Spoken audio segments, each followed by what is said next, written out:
The Shark Deck. I'm Johnny Mac with 5 good news stories. How would you like to go around the world in 80 days? Well, what if you were in your 80s? That shouldn't stop you. It's not stopping 81-year-olds Sandy and Ellie. They're off on a mission to see all 7 continents, 9 wonders of the world, and visit 18 countries in just over 2.5 months. They're off to a great start. They've already set foot in Antarctica and flew over Mount Everest via plane. All right, those are 2 pretty big ones. It's going to get easier from here, right? What do you have to see, like the Eiffel Tower? Sandy said, "Hey, Ellie, don't you think it'd be fun for us to go around the world in 80 days at age 80? Ellie was like, "What are you talking about, Sandy?" And then they were like, "Sure." Then there was that pesky pandemic, so it got delayed a little bit. But they have finally gotten underway, packing light, traveling cheaply to see as much as possible. Sandy says, "We don't travel first class." And so other ladies will say, "Oh, I'd love to travel with you too." And the first thing I always do is look at their hands. If they're well manicured, they don't want to travel with us. I love this. Sandy said, "My daughter's not too concerned. She just says, well, if mom falls out of a hot air balloon in Egypt or off the mountain, that's fine. She's living the life she wanted to live, and I'm happy for her." You know how these 2 became friends? They met 20 years ago on a trip in Zambia, and they just clicked. Great advice from Sandy. She says, don't sit in that chair and waste away. If you don't use it, you lose it. Hey, who's not down with a cruelty-free circus? The circus theater Roncalli in Germany has figured out a way to do this. Holograms, yes. They have holographic elephants custom built for the circus using 3D animations, photography, and virtual rendering. They have 11 digital laser projectors positioned around the stage. Those flash animations onto a circular net hoisted up for each performance. There's still actual acrobats, clowns, and dancers, and you can just look at a light show where the elephants used to be. Kind of cool. Good news for Scotland's forest. You see, 1,000 years ago, 20% of Scotland's land was covered by forest. By the middle of the 18th century, that number was down to 4%, but they jumped on this way back when and started to reforest. Well, now, after 2 centuries, the forest cover is almost back to where it was 1,000 years ago.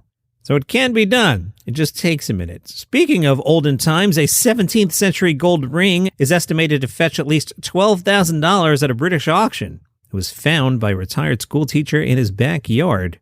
The ring is from 1620. Richard found it while he was planting a shrub. It was about 10 inches deep on the grounds of his 16th century English farmhouse.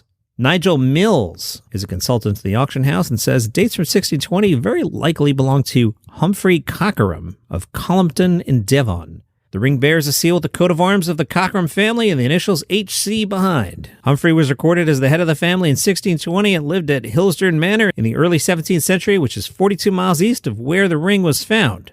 The family were great patrons of the church, and their name comes from Old English cocken, which means dweller by the stream.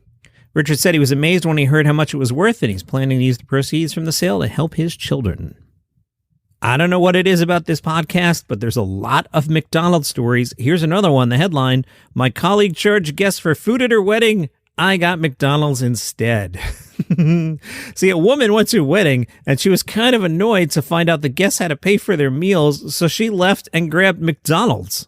Yeah, apparently one bride was trying to offset costs for her wedding and made her guests pay for the food. They were going to have to pay about $50 for a steak. The guest in question explained that the bride was her coworker, and she'd been told before the wedding she didn't have to pay anything to attend, but that turned out not to be the case, and she was like, "No, I'm not having any of this," and went over to McDonald's. She asked the bride if it was cool, if, mind if I step out and grab some Mickey D's?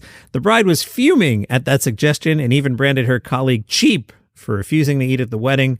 So how do we sort this out as friends? We take this to Reddit, of course. And the McDonald's fan said, "Recently, my colleague invited me to her wedding, which happened yesterday. I was super excited and happy for her. Just in case, I asked her if there were any guest fees, and she said, 'No, you don't need to pay me anything.'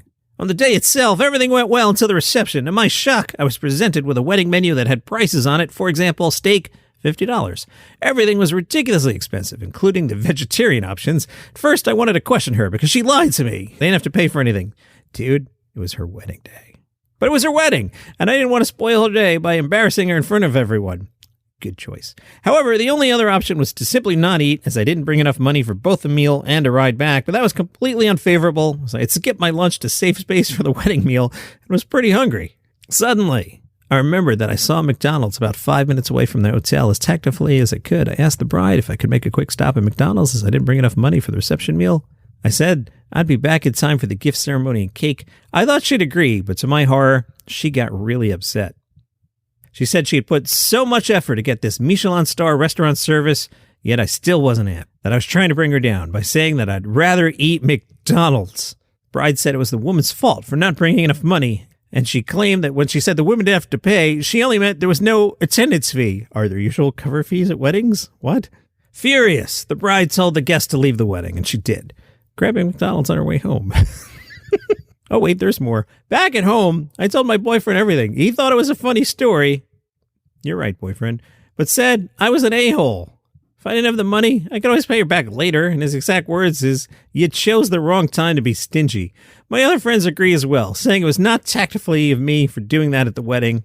And although she lied, I should have just brushed it off instead of dampening her happy spirits. After hearing their opinions, I feel quite guilty and embarrassed. That was fun. That's your 5 good news stories for today. Follow the show for free on Apple Podcasts or Spotify or YouTube, wherever you get your shows. Have a great day. Who doesn't like vacations? Do you need some inspiration for your next road trip? Are you excited to get out there and explore the world again? Hi, I'm Johnny Mac. My podcast is called Travel is Back. Travel is Back is travel for regular people. We hop in the car, we fly coach, we use our miles, we eat at normal places, we stay at normal places. So what I do is I hop in the car, I grab my portable recorder, and I go somewhere. Season 3 kicks off with a road trip to Key West. You can check out the back catalog. There are popular episodes covering Chicago, Nashville, Vancouver, Seattle, a whole bunch more. Travel is Back, road trips for regular people. Follow the show on Apple Podcasts or wherever you get your shows. These are quick, these are casual, and it's for regular people like you. Travel is Back.